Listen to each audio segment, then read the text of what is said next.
आज मैं आपको संविधान में भाग 4 बताने जा रहा हूं और जिसमें क्या है, राज्य के नीतिश तत्व।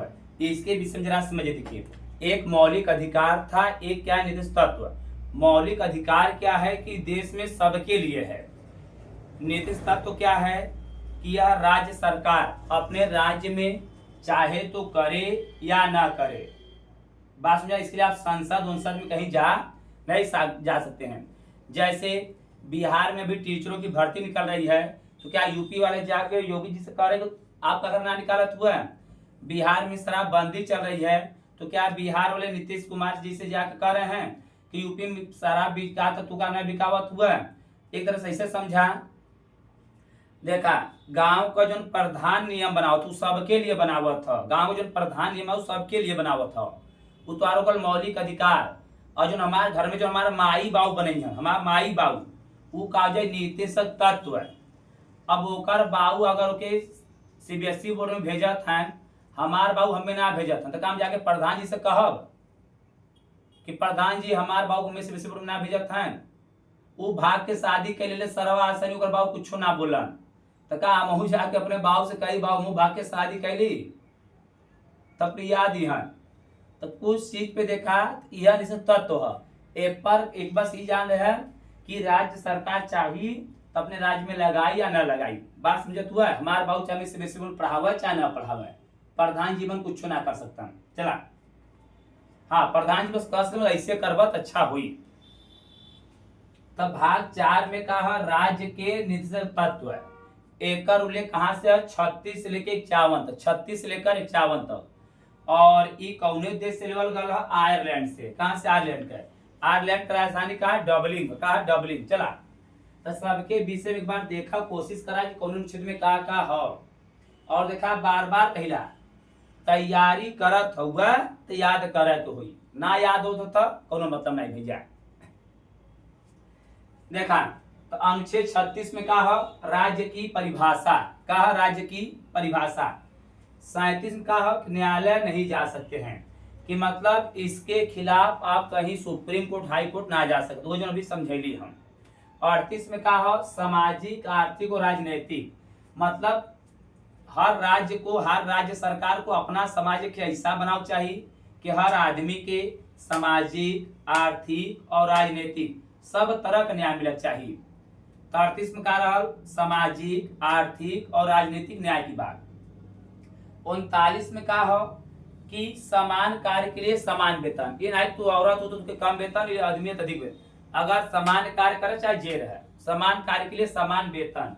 और ये क्या कहता, सरकार को एक ऐसा व्यवस्था करे चाहिए कि जो भी उनके राज्य में मजदूर वर्ग रह रहे हैं, कम से कम वो अपन आजीविका चलाओ बदे मजदूरी कर सके। नागरिकों के लिए आजीविका का पर्याप्त साधन होना चाहिए। फिर देखा 39A में कहा सामान्य न्याय और निःशुल्क विधिक सहायता, कि सभी लोगों को न्याय फ्री में मिलना चाहिए। ये नहीं कि जो पैसा देते देखिए न्याय मिले, जो पैसा देते न्याय न मिले भैया। फिर देखा 40 में कहा पंचायत का गठन। चला पंचायत का गठन करा, 40 पंचायत गठन। फिर देखा 36 करा राज्य का परिभाषा। 37 में कहा कि आप न्यायालय नहीं जा सकते।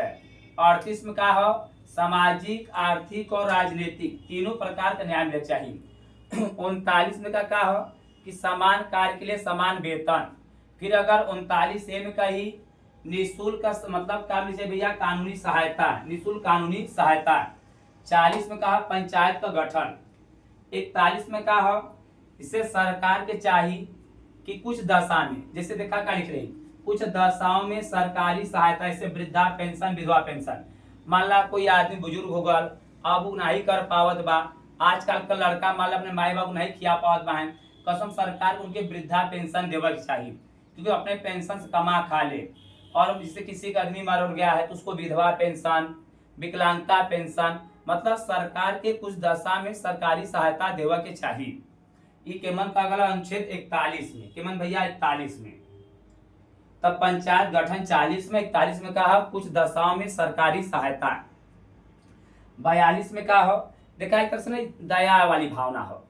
दया वाली भावना मतलब समझा, अगर आपके यहाँ कोई महिला अगर कुछ दिन काम की है, अगर वह गर्भवती है तो आज भी आप उससे जबरदस्ती काम करवा रहे हैं, जबकि आपका कर्तव्य यह बनता है कि आप उससे कहिए कि जो तुम्हें पैसा दिया जाता है तुम्हें पैसा दिया जाएगा, अब तुम रेस्ट करो। ये मतलब से क्या दया दृष्टि वाली भावना होता है। क्या होती है भैया? दया दृष्टि वाली भावना होती है। तो वही क्या कहा था, न्याय संगत और मनोवांछित सहायता कि मतलब गर्भवती महिलाओं से शारीरिक श्रम ना करवाया जाए। ये केवल 42 में देखा। 36 में कार्य राज्य का परिभाषा। 37 में कार्य भैया न्यायालय में नहीं जा सकता है।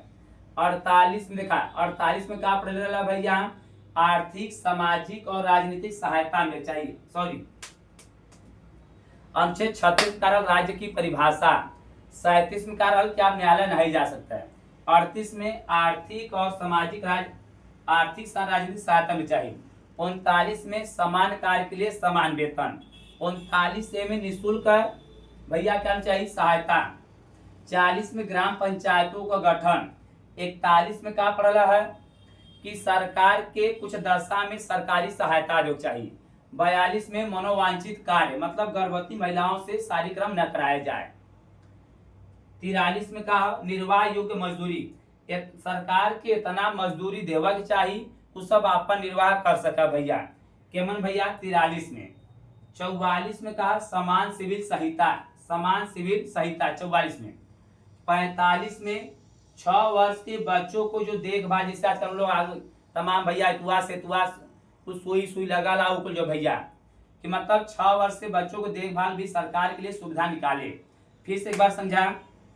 36 में राज्य का परिभाषा। 37 में क्या पड़ा हुआ भैया देखिए, और इसके लिए आप न्यायालय ले जा सकते हैं। 38 में सामाजिक आर्थिक और राजनीतिक सहायता मिलनी चाहिए। 39 में कारण भैया समान कार्य के लिए समान वेतन हो चाहिए। 39 में का भैया निःशुल्क कानूनी सहायता मिलेगी चाहिए। 40 में पंचायतों का गठन। 41 में भैया सरकार के कुछ दशा में भैया लोगों का मदद करना चाहिए। 42 में मनोवांछित कार्य। 43 में निर्वाह योग्य मजदूरी होना चाहिए। 44 में समान सिविल संहिता। 45 में कहा 6 वर्ष से कम आयु बच्चों की देखभाल सरकार ने करना चाहिए। चला अब आ जा 46 में देखा कमजोर वर्ग के हितों का संरक्षण।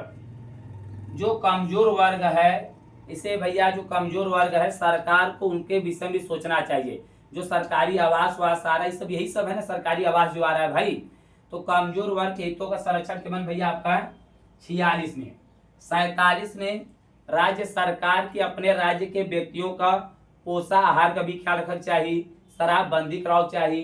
पोषा आहार को बढ़ावा देना और शराबबंदी।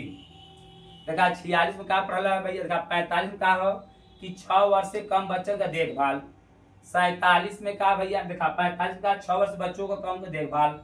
47 में कारण भैया आपका 45 में 6 वर्ष से कम आयु के बच्चों का देखभाल। 46 में भैया कमजोर वर्ग के हितों का संरक्षण भी हम सोचे चाहिए।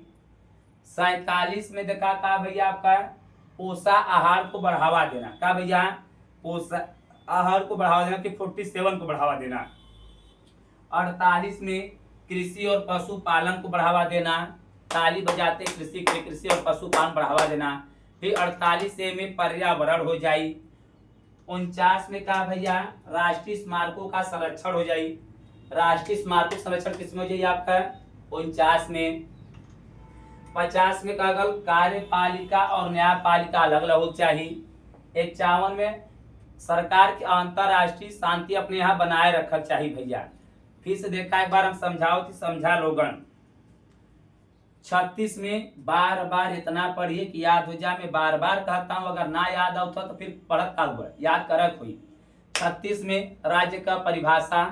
37 में कार्य भैया इसके लिए आप न्यायालय नहीं जा सकते हैं। 38 में सामाजिक आर्थिक और राजनीतिक की मदद मिलनी चाहिए। 39 में कार्य भैया आपका समान कार्य के लिए समान वेतन। 39 में कार्य निःशुल्क भैया कानूनी मिलना चाहिए। 40 में समाज का पंचायतों का गठन।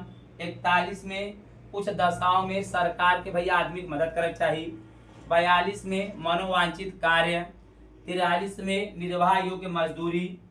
44 में समान सिविल संहिता। 45 में 6 वर्ष से कम बच्चों के आयु का भैया देखभाल।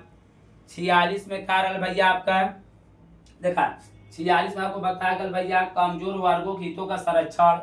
47 में पोषाहार को बढ़ावा देना, शराबबंदी। 48 में कृषि और पशुपालन के विकास के विषय में। फिर देखा 49 में क्या बताया गया राष्ट्रीय स्मारक। और फिर 50 में क्या बताया कार्यपालिका और न्यायपालिका। 51 में कहा भैया अंतरराष्ट्रीय और शांति बनाए रखना। अगर याद होगा तो बहुत अच्छी बात, नहीं तो लिख के फिर याद करा भैया, याद करबा तब मजा आई। जय हिंद। और क्लास में जब भी पूछा जाए तब आपकी याद रह चाहिए। बस अब अगला हमारा आएगा भाग 5। भाग 5 में हम राष्ट्रपति पढ़ेंगे, उपराष्ट्रपति पढ़ेंगे, सुप्रीम कोर्ट पढ़ेंगे, यही सब हम लोग पढ़ेंगे। अब वह कल मैं आपको बताता हूँ।